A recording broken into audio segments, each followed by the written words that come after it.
ನಮಸ್ತೆ, ಅಗ್ರಿಬ್ಯಾಂಡ್ ಯೂಟ್ಯೂಬ್ ಚಾನಲ್ಗೆ ಸ್ವಾಗತ. ಇವತ್ತು ನಾವು ನಂದೀಪುರ ಕ್ಷೇತ್ರದಲ್ಲಿದ್ವಿ. ಅವರು ನಮ್ಮ ಹತ್ರ ಚಿರಾಗವ್ರು ಅದಾರೆ. ಈಗ ಅವರು ಇಲ್ಲೊಂದು ಮಠದಿಂದ ಒಂದು ಫೌಂಡ್ ನಿರ್ಮಾಣ ಮಾಡ್ಕೊಂಡ್ರೆ ಅದು ಎದಕ್ಕೆ ಏನು, ಅದು ಎಷ್ಟು ಆಳೈತಿ, ಎಷ್ಟು ಅಗಲ ಐತಿ, ಮತ್ತು ಇದನ್ನ ಮಾಡ್ಬೇಕಾದ್ರೆ ಖರ್ಚು ವೆಚ್ಚ ಹೆಂಗೈತಿ, ಯಾವ ರೀತಿ ಮಾಡ್ಕೊಂಡ್ರೆ ಅವ್ರಿಗೆ ಕೇಳೋಣ. ನಮಸ್ತೆ. ಇದು ಸರ್ ಏನಪ್ಪ ಅಂದರೆ ನಮಗೆ ಈ ಬೇಸಿಗೆ ಜಾನ್ವರಿ ಫೆಬ್ರವರಿ ಮಾರ್ಚ್ ತಿಂಗಳಲ್ಲಿ ಕುಡಿಲಿಕ್ಕೂ ಸಹ ನೀರಲ್ಲಿ ಸಮಸ್ಯೆ ಆಗುತ್ತೆ. ನಮ್ಮಲ್ಲಿ ಸಾಮಾನ್ಯವಾಗಿ 300ರಿಂದ 350 ಮಿಲಿಮೀಟ್ರ್ ಮಳೆ ಆಗುತ್ತೆ, ಹೌದಾ? ಹೀಗಾಗಿ ನಮಗೆ ಬೋರ್ವೆಲ್ಲು ಮಳೆಗಾಲದಲ್ಲಷ್ಟೇ ಚೆನ್ನಾಗಿರುತ್ತೆ, ಬೇರೆ ಟೈಮ್ನಲ್ಲೆಲ್ಲ ಭಾಳ ತೊಂದರೆ. ಈಗ ಹೊಲಕ್ಕೆ ನೀರು ಹಾಸೋಕ್ಕೆ ನಮಗೆ ನೀರಿನ ಕೊರತೆ ಆದ್ದರಿಂದ ಇಲ್ಲಿ ಒಂದು ಪಾಂಡ್ ಕಟ್ಕೊಂಡಿದ್ದೀವಿ. ಏನಪ್ಪ ಇದು ವಿಶೇಷತೆ ಅಂದರೆ ಇಲ್ಲಿ 140 ಅಡಿ ಒಳಗಿಂದ ಒಳಗಾದ ಸರ್. 140 ಒಳಗೆ ತೆಳಗಡೆಗೆ ಇರುತ್ತೆ, ಮೇಲೆ ಬರ್ತಾ ಬರ್ತಾ ಹೆಚ್ಚಿಗೆ ಆಗುತ್ತೆ. 1 ಎಕರೆ ಇದು ಟೋಟಲ್ ಕೆಳಗಡೆ 140 ಅಡಿ ಅದ, ಈ ಕಡೆ ಮಕ್ಕಳು ಹಿಂಗೆ 90 ಅಡಿ ಅದ. ಅಡ್ಡ ಉದ್ದ 140 140 × 90. ಕೆಳಗಡೆ ಬಂದ್ಬಿಟ್ಟು 34 ಅಡಿ ಒಳಗದ, 34 ಅಡಿ ಒಳಗದ ಡೆಪ್ತ್ ಅದ. ಇದು ಸಾಮಾನ್ಯವಾಗಿ ರೈತರು ಏನಾದ್ರು ಅವರೇ ಖರ್ಚಲ್ಲಿ ಮಾಡಿಸ್ಬೇಕಂದ್ರೆ ಒಂದು 20 ಲಕ್ಷ ರೂಪಾಯಿ ಪ್ರಾಜೆಕ್ಟ್ ಇದು. 20 ಲಕ್ಷ ಪ್ರಾಜೆಕ್ಟ್. ಇದನ್ನು ನಾವು ಹೆಂಗೆ ಮಾಡಿ ಖರ್ಚು ಉಳಿಸ್ಬೇಕಂತ ಹೇಳ್ಬಿಟ್ಟು ಈ ರೈಲ್ವೆ ಕಾಂಟ್ರಾಕ್ಟ್ರು ಮತ್ತು ರೋಡ್ ಕಾಂಟ್ರಾಕ್ಟ್ರಿಗೆ ಇದನ್ನ ಮಣ್ಣನ್ನು ಕೊಟ್ಟಿದ್ದೀವಿ. ಮಣ್ಣು ಕೊಡೋದ್ರಿಂದ ಅವರು ಫ್ರೀಯಾಗಿ ಅವ್ರು JCB ತಂದುಬಿಟ್ಟು ಕೆಲಸ ಮಾಡಿ ಇದನ್ನು ಕನ್ಸ್ಟ್ರಕ್ಷನ್ ಎಲ್ಲ ಅವರೇ ಮಾಡಿಕೊಟ್ಟಿದ್ದಾರೆ. ಅದಾದಮೇಲೆ ಇದ್ರ ಮೇಲ್ಗಡೆ ಬಂದಂಥದ್ದು ಸ್ವಲ್ಪ ಒಂದು 4-5 ಲಾರಿ ಮಣ್ಣನ್ನು ಹಾಗೆ ಉಳಿಸಿದ್ವಿ. ಯಾಕಂದರೆ ಕೆಳಗಡೆ ಫ್ಲೋರಿಂಗ್ ಮಾಡೋಕ್ಕೆ ಬೇಕಾಗಿತ್ತು. ಇದೇ ಮಣ್ಣು ಮತ್ತು ಫ್ಲೋರಿಂಗ್ ಮತ್ತು ಎಕ್ಸ್ಟ್ರಾ ಮಣ್ಣು ಹೊರಗೆ ನಮಗೆ ಖರ್ಚಾಗುತ್ತೆ. ಆ ಫ್ಲೋರಿಂಗನ್ನು ಉಳಿಸ್ಕೊಳ್ಳಿಕ್ಕೋಸ್ಕರ ಮಣ್ಣನ್ನು ತಂದುಬಿಟ್ಟು ವಾಪಸ್ ಎಲ್ಲ ಮಾಡಿ ಪಿಚ್ಚಿಂಗ್ ಮಾಡಿಸ್ಬಿಟ್ಟು ಇದಕ್ಕೆ ಸುಮಾರು ಒಂದು 15 ಅಡಿದ್ದು ಬದು ಕಟ್ಟಿದ್ದೀವಿ. ಈ ಬದು ಏನಿದೆ ಪೂರ್ತಿ ಟೋಟಲಿ 15 ಅಡಿ ಸುತ್ತಲೂ ಬಾರ್ಡ್ರ್ ಅದ. ಅದಾದಮೇಲೆ ಇದು ಪಾರ್ಟ್ ಬಂದುಬಿಟ್ಟು 500 ಮೈಕ್ರಾನ್ GSM, 500 ಮೈಕ್ರಾನ್ ದಪ್ಪ. ಇದು ಗುಜರಾತಿಂದ ಡೈರೆಕ್ಟಾಗಿ ಕಿಂಗ್ಸ್ಟನ್ ಅಂತ. ಈ ಪಾರ್ಟಿ ಎಷ್ಟಾಗಿರುತ್ತೆ ಸರ್? ಇದು ಬರೀ ಪಾರ್ಟಿಗೆ 4,20,000 ರೂಪಾಯಿ ನಮ್ಮ ಮಠದ ಸ್ವಂತ ಖರ್ಚು ಮಾಡಿದ್ದೀವಿ. ಯಾಕಪ್ಪ ಅಂದರೆ ಇದು 5 ವರ್ಷ ಬಿಸಿಲಿಗೆ ಬಿದ್ದರೂ ಏನಾಗಲ್ದಂಗೆ ವ್ಯಾರಂಟಿ ಕೊಟ್ಟಿದ್ದಾರೆ. ಆಮೇಲೆ 10 ವರ್ಷ ಏನು ಹರಿಲ್ದಂಗೆ ಮಾಡಲಿಲ್ದಂಗೆ ಗ್ಯಾರಂಟಿ ಕೊಟ್ಟಿದ್ದಾರೆ. ಅಕಸ್ಮಾತ್ ಎಲ್ಲರೂ ಕಟ್ತಾ ಅಂದರೆ ಪೀಸ್ ಟು ಪೀಸ್ ಚೇಂಜ್ ಅಂತ ಹೇಳ್ಬಿಟ್ಟು ಕೊಟ್ಟಿದ್ದಾರೆ.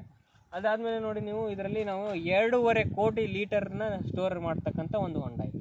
2.5 ಕೋಟಿ ಲೀಟರ್ ಸ್ಟೋರ್ ಮಾಡ್ತಕ್ಕಂಥ. ಸಾಮಾನ್ಯವಾಗಿ 2 ವರ್ಷ ನಮಗೆ ಬರಗಾಲ ಬಂದ್ರೂ ಇದರಲ್ಲಿರ್ತಕ್ಕಂಥ ನೀರನ್ನು ನಾವು ನಮ್ಮ ಹೊಲಕ್ಕಾಗಿ ಬಳಸ್ಕೋಬೋದು. 2 ವರ್ಷ 2 ಎಕರೆ 30 ಎಕರೆ ನಮ್ಮ ತೋಟ ಇರೋದು ಟೋಟಲ್ 30 ಎಕರೆ. 30 ಎಕರೆಗೆ 2 ವರ್ಷ ಇದರದ ನೀರು ಇಲ್ಲಿ ಸಂಗ್ರಹ. ಆಮೇಲೆ ಸಾಮಾನ್ಯವಾಗಿ ನೋಡ್ಬೋದು ನಮ್ಮ ಹೊಲದಲ್ಲಿ ಎಲ್ಲೂ ಫ್ಲಡ್ ಇರಿಗೇಷನ್ ಮಾಡ್ತಾ ಇಲ್ಲ, ಎಲ್ಲ ಡ್ರಿಪ್ ಮೂಲಕ ಕಳಿಸ್ತಾರೆ. ಹೀಗಾಗಿ ನಮಗೆ ನೀರಿನ ಉಳಿತಾಯ ಮಾಡ್ಕೊಳ್ಳಿಕ್ಕೆ ಒಂದು ದಾರಿ ಮಾಡ್ಕೊಂಡಿದ್ವಿ. ಈ ಸಾಮಾನ್ಯ ಸರ್ ಇದು ನೀರು ಅಂದಮೇಲೆ ಇದರಲ್ಲಿ ಕೆಡ್ತಕ್ಕಂಥ ಚಾನ್ಸಸ್ ಭಾಳ ಇರುತ್ತೆ. ಇದರಿಂದ ಏನಾದರೂ ಮತ್ತೊಂದು ಆದಾಯ ತೆಗಿಬೇಕು ಅನ್ನೋದಕ್ಕೋಸ್ಕರ ಇದರಲ್ಲಿ ಕಾಟ್ಲಾ ಅಂತ ಹೇಳ್ಬಿಟ್ಟು ಒಂದು 0 ಮೇಂಟೆನೆನ್ಸ್ ಬ್ರೀಡ್ ಅದು. ಸಾಮಾನ್ಯವಾಗಿ ಈಗ ಇದ್ರ ಕೊಕ್ಕರ ಕಾಡುತ್ತೆ, ನೀವು ಮೀನು ಸಾಕಣೆ ಮಾಡಿ ಕೇಳ್ಬೋದು. ಬೇರೆ ಹೊರಗಡೆಯಿಂದ ಕರೆಗೆ ಹಕ್ಕಿ ಅಂತ ಕಾಡುತ್ತೆ, ಅವು ತಿನ್ನೋದಕ್ಕೆ ಈ ಕಾಟ್ಲಾಗ ಬಂದ್ಬಿಟ್ಟು ನೆಡಬತ್ತಲ್ಲಿರು ಸರ್. ಈಗ ಮೀನು ಅಂದಮೇಲೆ ಒಂದು ತೆಳಗಡೆಗೆ ವಾಸ ಮಾಡ್ತಕ್ಕಂಥ ಒಂದು ಮೀನು ತಳಿ ಬೇರೆ, ನೀರಿನ ನೆಡಬತ್ತಲ್ಲಿ ಇರ್ತಕ್ಕಂಥ ತಳಿ ಬೇರೆ, ನೀರಿನ ಮೇಲ್ಗಡೆ ಇರ್ತಕ್ಕಂಥ ತಳಿ ಬೇರೆ ಇರುತ್ತೆ. ಇದು ನೆಡಬತ್ತಲ್ಲಿ ವಾಸ ಮಾಡ್ತಕ್ಕಂಥ ಒಂದು ತಳಿ, ಅದು ಕೆಳಗಲ್ಲ ಮೇಲೆ ಅಲ್ಲ, ಸೆಂಟ್ರಿಗೆ ಇರುತ್ತೆ. ಹೀಗಾಗಿ ಇದು ಈ ಹಕ್ಕಿಗೆಲ್ಲ ಸಿಗೋದು ಭಾಳ ಕಷ್ಟ. ಆಮೇಲೆ ಕಾಟ್ಲಾ ಬೀಡ್ ಬಂದ್ಬಿಟ್ಟು ಸರ್ ಇದಕ್ಕೆ ನಾವು ಸಾಮಾನ್ಯವಾಗಿ ದಿನಕ್ಕೆ ಒಂದು 2 kg ಅಷ್ಟು ಶೇಂಗಾ ಹಿಂಡಿ ಕೊಡ್ತೀವಿ, ಒಂದು 2 kg ಅಷ್ಟು ಹತ್ತಿ ಕಾಳು ಹಿಂಡಿ ಕೊಡ್ತೀವಿ. ಆಮೇಲೆ ಉಳಿದಿದ್ದು ನಮ್ಮ ಅನ್ನ ಪನ್ನ ಮಠದ ಉಳಿದಿದ್ದನ್ನು ಅನ್ನವನ್ನು ಕೊಡ್ತಾ ಇದ್ದೀವಿ ಸದ್ಯಕ್ಕೆ. ಅದಾದ್ಮೇಲೆ ಸರ್ ಇದಕ್ಕೆ ನಾವು ವಾರಕ್ಕೆ ಒಂದು ಸರ್ತಿ ಒಂದು 4 ಫುಟ್ ಸಗಣಿ ನೀರನ್ನು ಸುತ್ತಲೂ ಕಲಿಸ್ಬಿಟ್ಟು ಹಾಕ್ತೀವಿ. ಅದಿಷ್ಟೇ ಮಾಡ್ತಾ ಇರೋದು. ಸಗಣಿನ ಹಾಕ್ತಕ್ಕಂಥ ಅವಶ್ಯಕತೆ ಇಲ್ಲ, ನಾವೊಂದು ಪಾಟ್ ಮೇಲೆ ಮಾಡಿರ್ತಕ್ಕಂಥದ್ದು. ಆಮೇಲೆ ಡೆಪ್ತ್ ಭಾಳ ಇರೋದ್ರಿಂದ ಮೀನಿಗೆ ಮಣ್ಣಿನ ಅಂಶನೂ ಬೇಕು. ಸೊ ಇದಕ್ಕಾಗಿನೇ ಸಗಣಿಯನ್ನು ಕಲಿಸ್ಬಿಟ್ಟು ಇದ್ರ ಮೂಲಕ ಕೊಟ್ಟು ಮಾಡ್ತೇವೆ. ಸಾಮಾನ್ಯವಾಗಿ ಇದು ನಂದು ಫಸ್ಟ್ ಬ್ರೀಡ್ ಸರ್. ಇದರಿಂದ ಗಡಿಗೆ ಬಂದಾಗ ಮಠ ಫಸ್ಟ್ನೇ ಆದಾಯ ಇದು. ನೀವು ಮಠ ಪಾಪ ಮಾಡಲ್ಲ, ಅದು ಮಾಡಲ್ಲ, ಇದು ಮಾಡಲ್ಲ, ನೀವು ಮೀನು ಸಾಕಾಣಿಕೆ ಮಾಡಿ ಮತ್ತೆ ಕೊಯ್ಲಿಕ್ಕೆ ಕೊಡಬೇಕು, ಅದೆಲ್ಲ ಇದೆಲ್ಲ ಟೆಂಡರ್ ಮೂಲಕ ಆಗುತ್ತೆ ಸರ್. ನಾವು ಇದನ್ನ ತಗೊಂಡೇನು ಮಠ ಕೋಟಿ ಗಂಟ್ಲೆ ಕೊಡೋದು ನಮ್ಮ ಅಜ್ಜರು ಏನು ಬಂಗಾರ ಚೇರ್ ಮೇಲೆ ಕುಂದಿರ್ತಕ್ಕಂಥ ವ್ಯವಸ್ಥೆ ಏನೂ ಇಲ್ಲ. ಬಂದಿರತಕ್ಕಂಥದ್ದು ಆದಾಯನ ಮತ್ತು ರೈತರಿಗೋಸ್ಕರ, ಅನ್ನದಾಸೋಗೋಸ್ಕರ, ಇನ್ನೊಂದು 1000 ಜನ ಮಕ್ಕಳಿಗೋಸ್ಕರ ಓದಲಿಕ್ಕೋಸ್ಕರ ಬಳಸ್ತಕ್ಕಂಥ ಕೆಲಸ ಎಲ್ಲ ಆಗ್ತಾಯಿದೆ.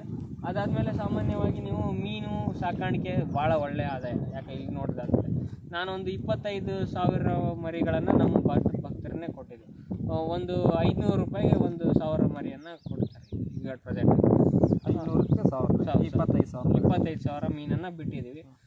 ಆದಾಯ ನೋಡಿಬಿಟ್ರೆ ಒಂದು ಮೀನು ನಮಗೆ 1 kg ಇಂದ 1 kg 250 ಗ್ರಾಮ್, 1 kg 300 ಗ್ರಾಮು ಬರುತ್ತೆ. ಈ ಮೀನು ನನಗೆ ಸುಮಾರು ಒಂದು 12 ಲಕ್ಷದ ಲಾಭವನ್ನು ತಂದುಕೊಡುತ್ತೆ. ನಾವು ಹೆಚ್ಚಾಗಿ ಅಂದರೆ ಲೇಬರ್ ಚಾರ್ಜಸ್ ಎಲ್ಲ ಸೇರಿ ಬಿಡಿ ಪಾಟ್ ಅದೆಲ್ಲ ಸೇರಿಬಿಟ್ಟು ಒಂದು 6 ಲಕ್ಷ ರೂಪಾಯಿ ಮಠದ ಕಡೆಯಿಂದ ಖರ್ಚು ಮಾಡ್ಕೊಂಡಿದ್ವಿ. ಆ ಆದಾಯವನ್ನು ಈ ಮೀನು ನಮಗೆ ವಾಪಸ್ ತಂದು ಕೊಡ್ತಕ್ಕಂಥ ಕೆಲಸ ಆಗುತ್ತೆ. ಸಾಮಾನ್ಯವಾಗಿ ಇದರಲ್ಲಿ ಒಂದು 4-5 ವೆರೈಟಿ ಇದೆ. ಜಿಲೇಬಿ ಇದೆ, ಬಾಗಡಿ ಇದೆ. ಈ ರೀತಿ ಮೀನು ಸಾಕಾಣಿಕೆ ಮಾಡೋರು ವಿಶೇಷವಾಗಿದೆ. ನಮ್ಮದೆಲ್ಲ ನಾವು ನೀರನ್ನು ಸ್ಟೋರ್ ಮಾಡಲಿಕ್ಕೋಸ್ಕರ ಮಾಡಿದ್ದೀವಿ. ಸಾಮಾನ್ಯವಾಗಿ ಮೀನು ಸಾಕಾಣಿಕೆ ಮಾಡೋರು 5 ಅಡಿ ಒಳಗಡೆ ಒಂದು 20 ಅಡಿ ಅಗಲದಲ್ಲಿ ಒಡ್ಡಕ್ಕೆ ಒಂದು 100 ಅಡಿ ಉದ್ದ ಮಾಡಿದ್ರು ಪರವಾಗಿಲ್ಲ. ಅಂದರೆ ಇದ್ರ ಮೇಲ್ಗಡೆ ಮುಚ್ಚಲಿಕ್ಕೆ ಏನಾದ್ರು ನಿಮ್ಗೆ ಅನುಕೂಲ ಆಗಬೇಕು. 20 ಅಡಿ ಆದರೆ ನೀವೇನಾದ್ರೂ 40 ಅಡಿ ಆದರೆ ಏನಾದ್ರು ಮುಚ್ತೇವೆ. ಹಿಂಗೆ ಒಂದು 90 ಅಡಿ 100 ಅಡಿ ಇದ್ದಾಗ ಮುಚ್ಲಿಕ್ಕೆ ಭಾಳ ತೊಂದರೆ ಆಗುತ್ತೆ. ಹೀಗಾಗಿ ಇದರಲ್ಲಿ ಮೀನು ಸಾಕಾಣಿಕೆ ಯೋಗ್ಯವಾದಂಥ ಪಾಟ್ ಇದೆಲ್ಲ. ಅದಕ್ಕಾಗಿನೇ ಸಪ್ರೇಟ್ ಇದು ಮಾಡುತ್ತೆ. 5 ಅಡಿ ಅಷ್ಟೇ ಒಳಗಿರಬೇಕು. ಮಣ್ಣು ಇದ್ದಷ್ಟು ಇನ್ನೂ ಚಲ. ಮಣ್ಣಿನ ಜೊತೆಲಿ ನೀವೇನು ಊಟ ಹಾಕಿದ್ರೆ ಮಣ್ಣಲ್ಲಿ ತನ್ನಷ್ಟಿಗೆ ಆಲ್ಗೆ ಎಲ್ಲ ಬೆಳೆದು ಪಾಚಿ ಬೆಳೆದು ಬೆಳವಣಿಗೆ ಆಗುತ್ತೆ. ಪಾಟಿಗಿಂತ ಮಣ್ಣಲ್ಲಿ ಮಾಡಿದರೆ ಮೀನಿನ ಆದಾಯ ಭಾಳ ಬರುತ್ತೆ. ಈ ನೀರು ಎಲ್ಲಿಂದ ತಂದ್ರಿ ಸರ್? ಈ ನೀರು ಹೆಂಗೆ ತಂದ್ವಪ್ಪ ಅಂತಂದರೆ ನೋಡಿ, ಸಾಮಾನ್ಯವಾಗಿ ನಮ್ಮದು ಇಡೀ 30 ಎಕರೆಗೆಲ್ಲ ಬಾರ್ಡ್ರ್ ಇದೆ. 30 ಎಕರೆಗೆ ಬಿದ್ದಂಥ ನೀರನ್ನು ನಾವು ಕಾಲುವೆ ಮೂಲಕ ಒಯ್ದುಬಿಟ್ಟು ಕೆಳಗಡೆ ಇನ್ನೂ ಒಂದು ಸ್ವಲ್ಪ ಈ ಅರಣ್ಯ ಬೇಸಾಯ ಪದ್ಧತಿ ಅಂತ ಹೇಳ್ಬಿಟ್ಟು ಮಾಡಿದ್ದೀವಿ. ಇಲ್ಲಿದ್ದ ಮಣ್ಣು ಹರಿದು ಹೋಗುವಂಥದ್ದು ಅಂಥದ್ದನ್ನು ತಡೆಗಟ್ಟಲಿಕ್ಕೋಸ್ಕರ ಈ ಅರಳಿ, ಆಲ, ಬೇಲ ಈ ರೀತಿ ದೊಡ್ಡ ದೊಡ್ಡ ಮರಗಳನ್ನು ನೆಟ್ಟಿದ್ದೀವಿ. ಆ ಮರದ ಸುತ್ತಲೂ ಹೋಗ್ಬಿಟ್ಟು ಈ ನೀರು ನಿಲ್ಲುತ್ತೆ. ಸುಮಾರು 10 ಅಡಿವರೆಗೂ ನೀರು ನಿಲ್ಲುತ್ತೆ ಮಳೆಗಾಲದಲ್ಲಿ ಮಾತ್ರ. ಆ ನಿಂತಂಥ ನೀರನ್ನು ಮತ್ತೆ ವಾಪಸ್ ಒಂದು ತಾಸಿಗೆ 1000 ಯೂನಿಟ್ ಗ್ಯಾಲನ್ ನೀರನ್ನು ಬೋರ್ವೆಲ್ ಒಳಗಡೆ ವಾಪಸ್ ಕಳಿಸ್ತೀವಿ. ಕಳಿಸಿದಂಥ ನೀರು ಸೋಸುತ್ತೆ. ಹೇಗೆ? ನಮ್ಮದು ಕೊಳವೆ ಬಾವಿ ಮೂಲಕ ದೇವರಾಜ ರೆಡ್ಡಿ, ನೀವು ಸಾಮಾನ್ಯ ಕೇಳಿರ್ತೀರ, ಅವ್ರು ಹಿಡ್ಕೊಂಡ್ಬಿಟ್ಟು ನಮ್ಮ ಮಳೆ ನೀರು ಕೊಯ್ಲಿಯನ್ನು ಮಾಡಿಸ್ಬಿಟ್ಟು ಈ ಕೇಸಿಂಗ್ ಪೈಪಿಗೆ ತೂತು ಹಾಕಿ ಜಲ್ಡಿ ಹಾಕ್ಸ್ಬಿಟ್ಟು ಬೋರ್ ಹೊಸು ಅದಕ್ಕಿಂತ ದೊಡ್ಡ ಕಲ್ಲು ಮೇಲೆ ಹಾಕ್ಬಿಟ್ಟು ನೀರು ಅದ್ರ ಮೂಲಕ ಸೋಸ್ಬಿಟ್ಟು ಒಳಗುವಂಥದ್ದು ನೀರು ಪಂಪ್ಸೆಟ್ ಮೂಲಕ 3 ಬೋರ್ ಇದೆ ಮಟ್ಟದ. ಆ್ಯಕ್ಚುಲಿ 3 ಬೋಲಕ್ಕೂ ಇಲ್ಲಿ ನಾವು ನೀರನ್ನು ವಾಪಸ್ ಮಳೆಗಾಲದಲ್ಲಿ ಮಾತ್ರ ಸ್ಟೋರ್ ಮಾಡಿ ಇವಾಗ ಈ ನೀರನ್ನು ಮತ್ತೆ ಮರುಬಳಕೆ ಮಾಡ್ತಾರೆ. ಏನಪ್ಪ ಅಂದರೆ ಈ ಮೀನಿಂದು ಅಮೋನಿಯಾ ಕಂಟೆಂಟು, ಮೀನಿನ ವೇಸ್ಟು ಮತ್ತು ಸಗಣಿ ಇದ್ರ ಸೇರಿಸಿರೋದ್ರಿಂದ ಈ ಕೆರೆಯಲ್ಲಿ ಇರ್ತಕ್ಕಂಥ ನೀರನ್ನು ಹೊಲಕ್ಕೆ ಬಳಸೋದ್ರಿಂದ ನಮಗೆ ಆದಾಯ ಜಾಸ್ತಿ ಬರ್ತಾ ಇದೆ. ಹಣ್ಣಿನಲ್ಲಿ ಒಂದು ಟೇಸ್ಟ್ ಚೇಂಜ್ ಆಗ್ತಾ ಇದೆ. ಆಮೇಲೆ ಸಾಮಾನ್ಯವಾಗಿ ಏನು ಹೇಳ್ತೀವಪ್ಪ, ಮರ್ಜರ್ ಒಂದು ಮಾತು ಹೇಳ್ತಾರೆ ನಮ್ಮ ಬಂದಿರ್ತಕ್ಕಂಥ ಮಕ್ಕಳಿಗೆ, ಯಾರು ನೀರನ್ನು ಬೋರಿಂದಂಥ ನೀರನ್ನು ಡೈರೆಕ್ಟಾಗಿ ಹೊಲಕ್ಕೆ ಹಾಸ್ಬೇಡ್ರಿ. ಹೆಂಗೆ ಇದ್ರೂ ಅದು ಬೋರ್ ನೀರೇ, ರಾ ವಾಟರ್ ಅಂತೀವಿ ಅದನ್ನ. ಅದರಲ್ಲಿ ಫ್ಲೋರೈಡ್ ಕಂಟೆಂಟು ಮತ್ತು ಫ್ಲೋರಿನ್ ಕಂಟೆಂಟು ಭಾಳ ಇರುತ್ತೆ. ಹೊಲಕ್ಕೆ ಹಾಸೋದ್ರಿಂದ ಹೊಲ ಕಲ್ಗಟ್ಟುತ್ತೆ. ಸ್ವಲ್ಪ ಹೊತ್ತು ಒಂದು ತಾಸಾದರೆ ಈ ಥರ ಸಣ್ಣದಲ್ಲಿ ಹೊಲದಲ್ಲಿ ಕೆರೆ ಮಾಡ್ಕೊಂಡ್ಬಿಟ್ಟು ಆ ಕೆರೆಯಲ್ಲಿ ನೀರು ನಿಲ್ಲಿಸಿ ಆ ನೀರನ್ನು ನೀವು ಹೊಲಕ್ಕೆ ಬಳಸ್ತೀರಿ ಅಂತಂದು ನಮ್ಮ ಅಜ್ಜರು ಭಾಳ ದಿನ ಸೂರ್ಯಚಂದ್ರ ಬೆಳಕು ಬೀಳ್ಬೇಕು. ಅದಕ್ಕೆ ಬಿದ್ದಂಥ ನೀರನ್ನು ಹೊಲಕ್ಕೆ ಬಳಸಿದಾಗ ಮಾತ್ರ ಹೊಲ ಜಲ್ದಿ ಉಪ್ಪು ಕಟ್ಟೋದನ್ನು ತಡೆಗಟ್ಟುತ್ತೆ ಅಂತ ಹೇಳ್ತೇವೆ. ಈಗ ಇದರಿಂದ ಆದಾಯ ಎಷ್ಟು ನಿರೀಕ್ಷೆ ಮಾಡಿ ಸರ್? ನನಗೆ ಇದೇ ವರ್ಷಕ್ಕೆ ಇನ್ನೊಂದು 4-5 ತಿಂಗಳೊಳಗೆ ಆದಾಯ ಬರುತ್ತೆ. ಈ ಒಂದು ಕೆರೆಯಿಂದ ನಮ್ದು ಎಲ್ಲದೂ ಬೆಳೆ ಸೇರಿಸಿದ್ರು ಒಂದು 20 ಲಕ್ಷ ರೂಪಾಯಿ ಆದಾಯ ಬರುತ್ತೆ ಸರ್ ಒಂದು ವರ್ಷಕ್ಕೆ. ಈ 20 ಲಕ್ಷ ಒಂದು ಎಕರೆಯಲ್ಲಿ 140 ಅಡಿ ಉದ್ದ, 90 ಅಡಿ ಅಗಲ ಈ ತರ ಮಾಡ್ಕೊಂಡು 2.5 ಕೋಟಿ ನೀರು ಇದೆಲ್ಲ ಇದು ಒಂದೇ ಇದರಲ್ಲಿ ಇದರಲ್ಲಿ ಅಂದ್ರೆ ಜೀರೋ ಮೇಂಟೆನೆನ್ಸ್ ಅಲ್ಲಿ ಮಾಡ್ತಾ ಇದೀವಿ. ಮಟ್ಟ ಯಾರಿಗೂ ಮಠಕ್ಕೆ ತೊಂದರೆ ಆಗಬಾರ್ದು, ಮಠ ಭಕ್ತರಿಗೆ ತೊಂದರೆ ಆಗಬಾರ್ದು, ಆ ಟೈಪ್ ಮಾಡ್ಕೊಂಡ್ರೆ ನಾವೆಲ್ಲ 1 ಲಕ್ಷ ರೂಪಾಯಿ ಒಂದು ವರ್ಷಕ್ಕೆ ಹಂಗೆ ಬೇರೆ ಬೋರ್ ಎಲ್ಲ ಖರೀದಿ ಮಾಡಿದ್ದೀವಿ. ಹಿಂದ್ಗಡೆ ಎಲ್ಲ ನೀರಿಗೆ ಅಷ್ಟೊಂದು ತೊಂದರೆ ಆಗ್ತಕ್ಕಂಥ ಕೆಲಸ ಆಗಿತ್ತು. ನಾವು 30 ಕಿಲೋಮೀಟರ್ ದೂರದಿಂದನೂ ಪೈಪ್ಲೈನ್ ತಂದು ಮಾಡ್ಕೊಂಡ್ಬಿಟ್ಟು ನೀರು ತಂದಿದ್ದೀವಿ. ಅಂದರೆ ಇಲ್ಲಿ ಸುತ್ತಮುತ್ತ ನೀರು ಸರ್ ನಮಗೆ ಸುತ್ತಮುತ್ತಲೇ ತುಂಗಭದ್ರಾ ನದಿ ಬ್ಯಾಕ್ ವಾಟರ್ ಇದೆ. ಏತು ನೀರಾವರಿ ಅಂತಂದು ಹೇಳ್ಬಿಟ್ಟು ಇಲ್ಲಿ ತಂಬರಳ್ಳಿಯಲ್ಲಿ ನಮಗೆ ನೀರಿದೆ. ಬಟ್ ಇಲ್ಲಿವರೆಗೂ ಸಪ್ಲೈ ಇಲ್ಲ, ನಂದಿಪುರಕ್ಕಿಲ್ಲ.